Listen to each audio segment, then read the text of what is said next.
हमें जानकारी भी थोड़ा ये हुआ, हम पिछले साल भी आना चाहते थे, हम नहीं आ पाए, इस बार पहली बार यहाँ आए हैं। एक बात हमें सिर्फ कहना है, मौत निश्चित है, अब तय आपको करना है कैसी मौत आप पसंद करते हैं। एक मौत है जो जनता के दुश्मनों के लिए काम करते हुए मरना, उस मौत की कीमत पंख से भी ज्यादा हल्का है। और एक मौत है जो जनता के हितों में लड़ते हुए मरना, इस मौत की कीमत पहाड़ से ज्यादा भारी है। निश्चय ही चिंतामणि यादव पढ़ाई करते हुए इस इलाके के जो सबसे कमजोर लोग थे, जो हाशिए में पड़े लोग थे, उनके सवालों पे संघर्ष करते हुए जान दिया। एक बात मैं देख रहा हूँ इस इलाके में, खास रूप से यहाँ चिंतामणि यादव जी की हत्या हुई, उसके पहले ये जो शासन करने वाले लोग थे वो कांटा से कांटा निकालते रहे थे, और मैं देख रहा था लड़ने वाली ताकतों पे हमले चल रहे थे। इसके पहले लक्ष्मी डांगी सहित इन लोग हमारे वहां पे मारे गए थे। अब वो मैं नया ब्लॉक बनाया वहां। निश्चय ही हमारा कहना है कि इस इलाके में लाल झंडे जब ताकतवर थे, तो इस इलाके में मैं जानता हूं जो सामंती शक्तियां थी, जो इस इलाके में लुटेरी ताकतें थी, वो कमजोर थी। अभी मैं आ रहा था तो चतराने के क्रम में एक जगह रुका, वहाँ पे आरवाई एक ऑफिस है, हमें जानकारी मिली जहाँ ऑफिस है उसके ठीक पीछे वाले जगह में भारतीय जाति के लोग यानी भूइया जाति के लोगों का वहाँ पे जमीन है। और आप तमाम लोग जानते हैं कि ये झारखंड इलाके में लगातार संघर्षों को अगुवाई करने वाले सिद्धू कानू, बिरसा मुंडा, पलामू इलाके के नीलांबर पीताम्बर अंग्रेजों के खिलाफ लड़ाइयों अगुवाई किया था। 1857 शुरू किया और पूरे देश के अंदर की लड़ाइयों के साथ अपने को जोड़ा था। और हम जहाँ पे खड़े हैं, ये 1857 में यहाँ सैकड़ों लोगों को फांसी पे लटकाया था। हम उसी धरती पे हैं और उसी धरती पे लाल चिंतामणि यादव यहाँ पे जनता की लड़ाइयों को लड़ते हुए शहादत दी।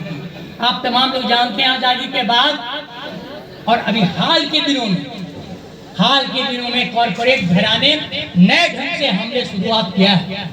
और इसके पहले अभी जो सरकार यहाँ चल रही है, इसके पहले रघुवर दास जी जो अभी जानकारी मिली वो राज्यपाल बन गए। रघुवर दास जी के जमाने में एक बात की चर्चा हुई कि वो लैंड बैंक बनाएंगे और ये कह रहे थे कि लैंड बैंक के जरिए हम जो गरीब गुरबे जो कमजोर लोग हैं उनको जमीन हम देंगे, हमारे पास जमीन रहेगा सरकार के पास, तो जमीन उनको देंगे। और हम देखे कि पूरे झारखंड के अंदर जो किसानों के पास जमीन था, हमें तो हक तो ये है कुछ जगहों पर जहां पिछली सरकारें 90 के दशक से जहां पे जमीन बांटा था गरीबों को, उन गरीबों के जमीन भी लैंड बैंक में चले गए। अभी मैं जानकारी में कोई खंडेलवाल है चतरा के ठीक बगल में है जहां पर भारतीय लोग का जमीन है, लंबे समय से वहाँ घर बना के रह रहे हैं और लेकिन वहाँ पे अभी कागज बन गया है उनका सब मतलब रसीद कटने लगा है। अभी मैं देख रहा हूँ झारखंड के अंदर जो आजादी की लड़ाइयों के दिनों में ईस्ट इंडिया कंपनी राज के खिलाफ देश की आजादी की लड़ाई में लगे लोगों ने उनको खदेड़ा यहाँ से।